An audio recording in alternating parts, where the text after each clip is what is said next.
किसी भी दुख में हो, मुसीबत में हो, तकलीफों में हो और आप प्रार्थना कर कर थक गए हो और बार बार परमेश्वर के सामने जाकर भी आप थक गए हो, उस सिचुएशन परमेश्वर वो सिचुएशन आपकी ज़िंदगी से नहीं बदल रहा है। तो परमेश्वर की कई बार इच्छा होती है कि परमेश्वर चाहता है हमारी ज़िंदगी में कि हम क्या करें, उसके बाद परमेश्वर हमारी सिचुएशन को बदले, क्योंकि परमेश्वर कहते हैं कि मैं अपने लोगों की प्रार्थना को सुनता हूं। तो हम कई बार सोचते हैं कि जब हम प्रार्थना करते हैं तो परमेश्वर क्यों नहीं सुनता। उसके पीछे भी रीज़न होता है कि परमेश्वर कैसे आपकी प्रेयर को सुनेगा। कई बार आपके हालात और मुश्किल ऐसे होते हैं जिन हालातों और मुश्किलों के सामने आप लड़ लड़ के थक जाते हो और प्रेयर कर कर के थक जाते हो, लेकिन उसमें कोई भी रिजल्ट आपको नहीं मिलता है। तो परमेश्वर का वचन हमें क्या कहता है ऐसी सिचुएशन में जहां काफ़ी समय से कोई इंसान फंसा है और निकल नहीं पा रहा है और उन चीज़ों से लड़ लड़ के थक चुका है। तो परमेश्वर का वचन क्या कहता है कि आप उन चीज़ों से, उन हालातों से, उन मुश्किलों से, उन ऐसी सिचुएशन से आप कैसे निकलोगे। जब आप पढ़ते हो भजन संहिता 62 का मैं 5 पढ़ूंगी। परमेश्वर का वचन कहता है, हे मेरे मन परमेश्वर के सामने चुपचाप रह, क्योंकि मेरी आशा उसी से है। परमेश्वर का वचन कहता है कि मेरे मन, जो हमारा मन होता है, परमेश्वर के सामने चुप रहे और उसी पर आशा लगाए रहे। जब आपकी सिचुएशन, आपकी हालात ऐसी होती है, आपके मन को दुख और तकलीफ दे रही होती है और आप उन चीज़ों से निकलना चाहते हो, तब परमेश्वर ये बात कहते हैं कि मेरे मन चुप रहे। तब परमेश्वर कहते हैं कि अपने आप को चुप रखो, उन सिचुएशन में किसी से लड़ो ना, कुड़कुड़ाओ ना किसी को दोषी ठहराओ, ना किसी के बारे में कुछ बोलो। जब ऐसी परिस्थितियां हमारी ज़िंदगी में आ जाती हैं तो हम दूसरों को दोष देना, दूसरों से लड़ने लग जाते हैं अपनी उन खुशियों के लिए, लेकिन हमें कुछ भी नहीं मिलता। तो परमेश्वर का वचन क्या कहता है कि मेरे मन चुप रहे। ये एक इंसान, ये दाऊद कह रहा है परमेश्वर को अपने लिए कि हे मेरे मन, दाऊद अपने आप को कह रहा है कि मेरे मन चुप रहे, शांत रहे, परमेश्वर के सामने चुपचाप रहे और शांत रहे और उसी पर आशा लगाए रहे। ये दाऊद कह रहा है अपने आप को, जब वो ऐसी मुसीबत, ऐसी परिस्थितियों में था जहां से उसका निकलना मुश्किल था, जहां वो अपनी सामर्थ्य से, अपनी लड़ाई से नहीं निकल सकता था। उस समय वो परमेश्वर की हजूरी में कह रहा है कि हे मेरे मन चुप रहे और शांत रहे और उसी पर आशा लगाए रहे। तो आज आप सबको ये बात बोलने की जरूरत है, अपने आप को, परमेश्वर को नहीं, अपने आप को, कि हे मेरे मन चुप रहे। ऐसी मुसीबत, ऐसी मुश्किल, ऐसी हालातों में तू चुपचाप रहे और उसी पर आशा लगाए रहे। किसी को दोषी ना ठहरा, किसी से लड़ाई मत कर, किसी से कुड़कुड़ा मत, सिर्फ तू चुपचाप रहे। क्योंकि तू परमेश्वर पर आशा लगा। तू ये सोच कि परमेश्वर ही मुझे इन चीज़ों से निकालेगा और अपनी सिचुएशन में चुपचाप रहो। तब परमेश्वर का वचन कहता है कि यदि आप ऐसे बन जाते हो तो परमेश्वर का वचन आपको छुड़ाना शुरू कर देता है।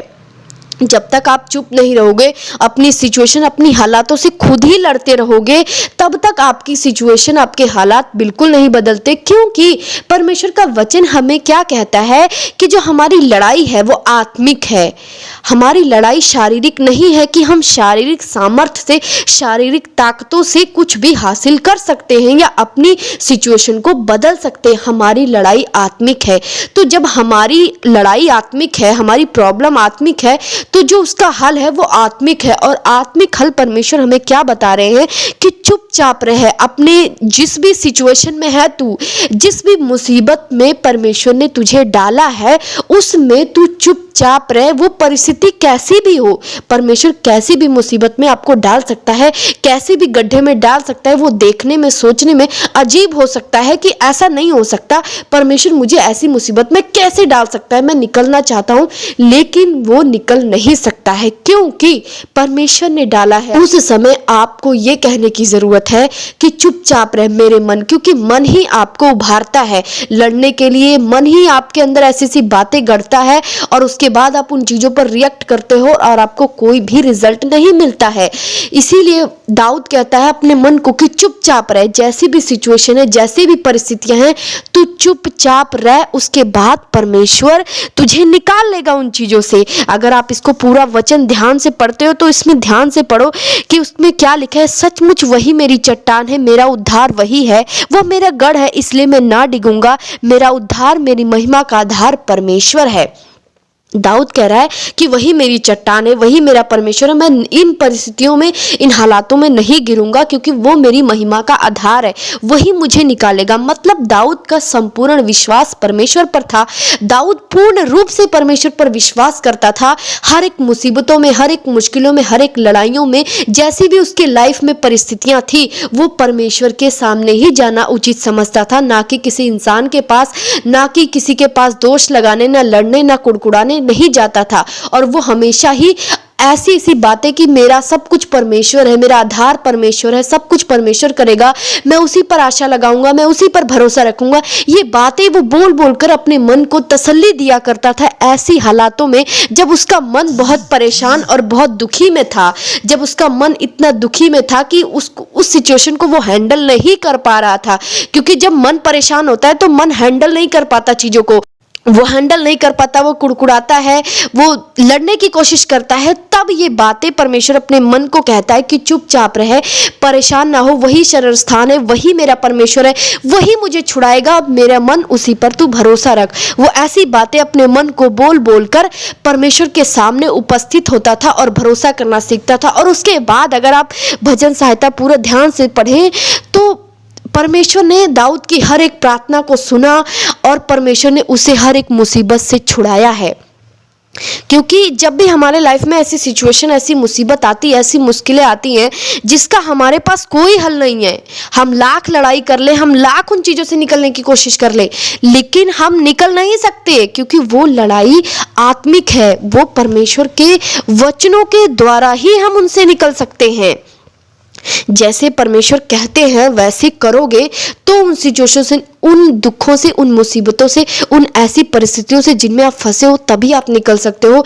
अदरवाइज जब तक आप अपनी मन की सुनते रहोगे, जब तक आप शरीर को फॉलो करते रहोगे, जब तक आप परेशान रहोगे उन सिचुएशन में, उन मुश्किलों में कि मैं नहीं रहना चाहता, मैं बहुत दुखी हूँ, मैं बहुत परेशान हूँ, जब तक दूसरों पे ब्लेम करते रहोगे कि इसकी वजह से ये वो जो भी कुछ आप देख रहे हो आपके सिचुएशन में, क्योंकि प्रॉब्लम आती है तो हम दूसरों को दोष लगाना शुरू कर देते हैं। लेकिन जो आत्मिक व्यक्ति होते हैं, जो प्रेयर करने वाले होते हैं, उनको ये समझ होती है कि जो उनके आसपास जो प्रॉब्लम है वो एक आत्मिक रीति से ही उनका छुटकारा उनकी जिंदगी में होगा। और उसके बाद वो परमेश्वर को खोजना शुरू करते हैं, परमेश्वर पर भरोसा रखना शुरू करते हैं। जब उनका मन व्याकुल होता है, जब उनका मन दुखी होता है, तो वो परमेश्वर को बोलते हैं कि हे मेरे मन चुप रहे, परमेश्वर पर आशा लगाए रहे। हर मुसीबत में जब भी मन आपको ऐसी सी बातें बोलता है कि तेरा कुछ नहीं हो सकता, देख ऐसी सिचुएशन है, तभी आप परमेश्वर के वचनों को बोलो कि मेरा भरोसा परमेश्वर पर है, मेरा उद्धार वही है, मेरा महिमा का आधार वही है, वही मुझे छुड़ाएगा। जब आप ऐसे बोलते हो तो आप परमेश्वर के वचन को पूरा करना शुरू करते हो और परमेश्वर भी देखता है कि मेरा बच्चा मेरे पर भरोसा करता है और परमेश्वर आपको छुड़ाता है। क्योंकि परमेश्वर ने पहले ही वचन में लिख दिया कि यदि तेरा भरोसा राई के दाने के बराबर भी है तो मैं तुझे वहां से निकालूंगा, मैं तुझे छुड़ाऊंगा। लेकिन परमेश्वर देखता है कि जब तक आप शरीर से लड़ते रहोगे तब तक आपकी जिंदगी में कोई भी चमत्कार, कुछ भी आपकी जिंदगी में नहीं होता। और बहुत सारे विश्वासी ऐसे हैं, मसीह भाई बहन ऐसे हैं जो अपनी ही मुसीबतों, अपनी परिस्थितियों को अपने तरीके से हैंडल करना चाहते हैं, खुद वो हैंडल करने की कोशिश करते हैं, लेकिन उनका कोई भी रिजल्ट नहीं आता है, वो इन चीज़ों से निकल नहीं पाते, क्योंकि उनको ये बात नहीं पता है कि हर एक मुसीबत, हर एक मुश्किल परमेश्वर हल करेंगे। हमें सिर्फ चुपचाप परमेश्वर की हजूरी में बैठकर उसकी आराधना करनी है और उस पर भरोसा रखना है। जैसे वचन में आप पढ़ सकते हो 62:8 में, हे लोगो हर समय उस पर भरोसा रखो, उससे अपने मन की बातें खोल कर कहो। जो भी मुसीबत, जो भी विपत्तियां, जो भी मुश्किलें आपके जीवन में आ रही है, परमेश्वर कहता है मुझसे कहो, ना कि किसी इंसान से, ना कि किसी को बताओ मैं कितना दुखी हूं, मैं कितना परेशान हूं, मैं कैसे निकलूंगा। किसी इंसान को कहने के लिए परमेश्वर ने आपको नहीं कहा है। अगर आप ऐसा करते हो तो आप अपनी टेस्टमनी के लिए लेट होते जा रहे हो, आप अपने चमत्कार को लेट कर रहे हो। परमेश्वर आपके जीवन में चमत्कार को नहीं डाल सकता, क्योंकि परमेश्वर ने पहले ही कहा है कि चुपचाप रहे और मुझ पर भरोसा कर, और जो भी तेरे दिल में बातें आती हैं तो मेरे सामने आके बोल, मुझे बोल, क्योंकि मैं ही तेरा हल हूं, मैं ही हल करूंगा, कोई दूसरा नहीं करेगा। लेकिन जब आप इन चीजों को समझ जाते हो कि मेरा हल परमेश्वर है, वही मुझे छुड़ाएगा, वही मुझे निकालेगा, तो आप देखते हो कि सच में परमेश्वर चमत्कार कर रहे हैं। वो सच में मुझे निकालना शुरू कर दिया है। इसीलिए जो भी अपने मुसीबत मुश्किल में ऐसी सिचुएशन में जो पड़े हैं, जो किसी को जॉब नहीं लग रही है या किसी भी चीज़ों से परेशान है, किसी लोग से परेशान है, अपने घर में परेशान है या किसी की मैरिज नहीं हो रही है, वो चाह रहे कि कैसे होगा, तो ये वचन सबके लिए है कि अपनी परिस्थितियों में जिस भी मुश्किल में हो उसको एक्सेप्ट करो कि परमेश्वर की ओर से है। ये आपका मन आपको बताता है, क्योंकि परमेश्वर अपनी बातें पहले से ही जाहिर कर देता है आपके ऊपर कि ये मेरी ओर से है। तो आपको, वो इंसान को खुद पता होता है कि ये परमेश्वर की ओर से है, तो मुझे एक्सेप्ट करना है। जैसे भी मुश्किल में परमेश्वर ने आपको डाला हो, आप उसको एक्सेप्ट करो और किसी से लड़ना, किसी से कुड़कुड़ाना, किसी से झगड़ा करना, किसी को दोष लगाना बंद कर दो और परमेश्वर पर भरोसा रखो। चाहे कोई आपका नुकसान ही क्यों ना कर रहा हो, चाहे कोई आपका बुरा ही क्यों ना कर रहा हो, फिर भी आप उनको कुछ ना कहो कि परमेश्वर के सामने जाकर अपनी दुख, अपनी मुसीबत परमेश्वर को बताओ और उसके बाद परमेश्वर पर भरोसा रखो और चुप रहो। और उसके बाद आप देखोगे परमेश्वर कैसे अद्भुत रीति से आपके जीवन में काम करते हैं। परमेश्वर कैसे आपको ऐसी सिचुएशन से निकालते हैं जहां से निकलना आपके सामर्थ्य से बाहर था, और जैसे आपने भरोसा किया, जैसे आपने चुप रहना सीखा, जैसे परमेश्वर की उपस्थिति में जाना सीखा, वैसे ही परमेश्वर ने आपको कैसे अद्भुत तरीके से आपको निकाला और परमेश्वर ने आपको टेस्ट मनी के साथ ब्लेस किया। इसीलिए आप अगर बाइबल नहीं पढ़ते हो तब भी आप परमेश्वर की योजना को, परमेश्वर के तरीकों को समझ नहीं सकते, क्योंकि आप जो भी सिचुएशन आपको डाली हुई है, आपको कैसे पता कि क्या है क्या नहीं है। अगर आप बाइबल पढ़ते हो तो देखो कि दाऊद के ऊपर भी परमेश्वर ने बहुत सारी मुसीबतें डाली, लेकिन दाऊद ने एक बार भी नहीं कहा कि परमेश्वर तूने मेरे ऊपर ऐसी चीज़ें डाली हैं, तूने मेरे साथ ऐसा किया है। वो हर वक्त धन्यवाद करता और चुपचाप रहता और परमेश्वर उसको छुड़ाना शुरू करते। तो भजन संहिता एक ऐसी चीज़ है जहां आपको पता लगेगा कि कैसी मुसीबत में कैसे आप निकल सकते हो। अगर आप भजन संहिता नहीं पढ़ते हो तो आपको पता नहीं लगेगा कि आपके ऊपर जो परिस्थितियां आई हैं उनसे आप बाहर कैसे जाओगे। दाऊद भी अलग अलग परिस्थितियों में पड़ा, हर एक परिस्थितियों में उसने परमेश्वर से अपने दिल की बातें कही और भरोसा रखा, और उसके बाद परमेश्वर ने उसको उस लड़ाई में विजय प्राप्त कराई। तो आपको समझना होगा कि आज जो भी परेशान हो, हालात में कोई भी मुश्किल में आप हो, आप बस परमेश्वर के सामने जाओ, चुपचाप रहो, विश्वास करो, किसी से लड़ो मत, किसी से झगड़ो मत।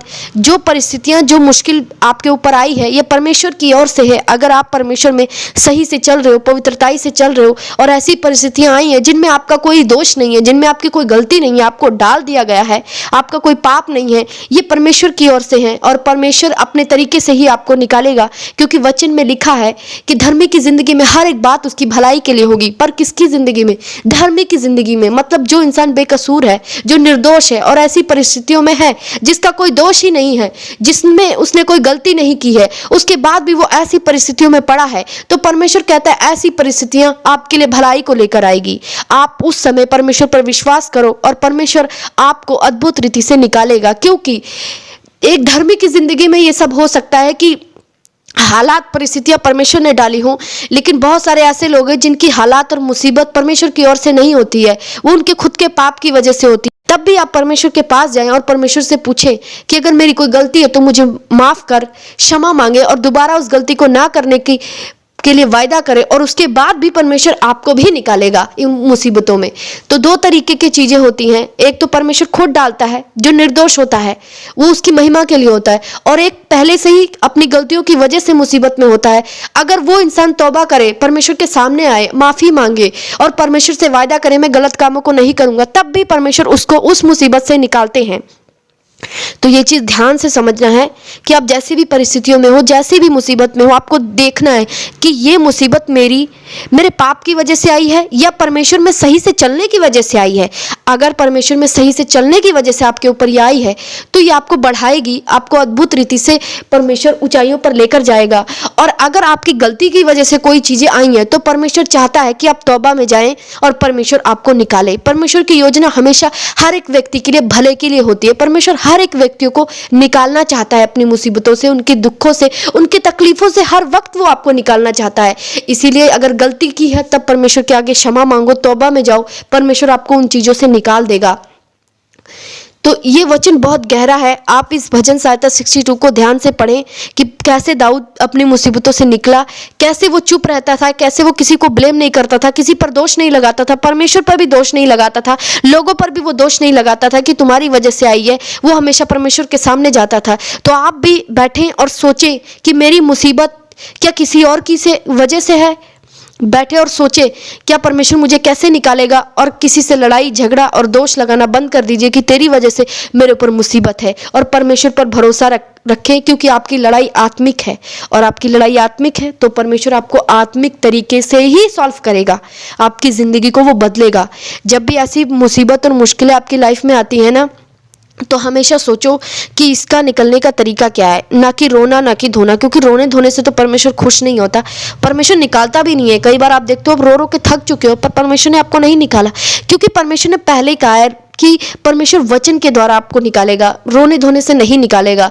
और रोने धोने की वजह अपना दिमाग इस चीज़ में लगाओ कि मैं इस मुसीबत से कैसे निकलूं, कैसे मैं निकलूं। जो मुसीबत मेरे ऊपर डाली है इसका कोई रास्ता भी तो परमेश्वर ने बनाया होगा, क्योंकि परमेश्वर तो अगर डालता है गड्ढे में तो रास्ता भी वो नहीं निकालता है। तो आपको ये सोचना है मैं निकलूं कैसे, और प्रार्थना करो, उपवास में जाओ, परमेश्वर से पूछो कि परमेश्वर मुझे रास्ता दे, मैं निकलना चाहता हूँ, जो तू कहेगा मैं उसको करूँगा और फॉलो करूँगा। और जैसे आप ऐसी प्रेयर करते हो तो आप देखते हो कि परमेश्वर धीरे धीरे आपको निकालना शुरू कर देता है। तो इस वचन को बहुत ध्यान से सुनो। ये वचन अगर आप समझ गए अद्भुत रीति से, परमेश्वर ने अगर आप ये वचन आपके दिल में परमेश्वर आज डाल रहा है, और जैसे आपके दिल में ये वचन जाएगा आप अपनी परिस्थितियों से बाहर आओगे, अपनी दिक्कतों से बाहर आओगे। आप सोचोगे कितना आसान था परमेश्वर की हजूरी, मुसीबतों से निकलना कितना आसान था, लेकिन मैं समझ ही नहीं पाया। आज तक मैं शरीर से ही लड़ता रहा, आज तक मैं दूसरों पर ही दोष देता रहा, आज वक्त मैं अपने आप को दोष देता रहा कि क्या किया मैंने, ये वो जो भी चीज़ें। और इतना आसान है कि परमेश्वर आपको कैसे परिस्थितियों से निकाल देता है। जब आप परमेश्वर के वचन के अनुसार अपने जीवन को व्यतीत करना शुरू कर देते हो, उसके बाद परमेश्वर आपको निकालना शुरू कर देता है। तो ये वचन बहुत गहरा है, आप इस पर मनन करें, बार बार सुने और कोशिश करें बाइबल को खोलकर 62 भजन संहिता आप ध्यान से पढ़े, कि लाइन को ध्यान से पढ़े और सोचे कि मैं कैसे निकलूंगा अपनी परिस्थितियों से। परमेश्वर आपसे बात करेंगे, इस वचन के द्वारा परमेश्वर आपको छुड़ाएंगे। परमेश्वर आप सभी को आशीष दे और बरकत दे। तो अगर आप कोई वचन जानना चाहते हो, आपकी लाइफ में कोई मुसीबत है, कोई मुश्किल है जिसका आपको नहीं पता चल रहा है, तो आप मुझे कमेंट में बता सकते हैं। मैं आने वाली वीडियो में आपको उस मुसीबत का हल वचन के द्वारा परमेश्वर की हजूरी में आपको बताऊंगी, ताकि परमेश्वर आप लोगों से बात कर सके और आपके मुसीबतों से आपको निकाल सके। आप सभी को जय मसीह की। खुदा आप सभी को आशीष और बरकत दे।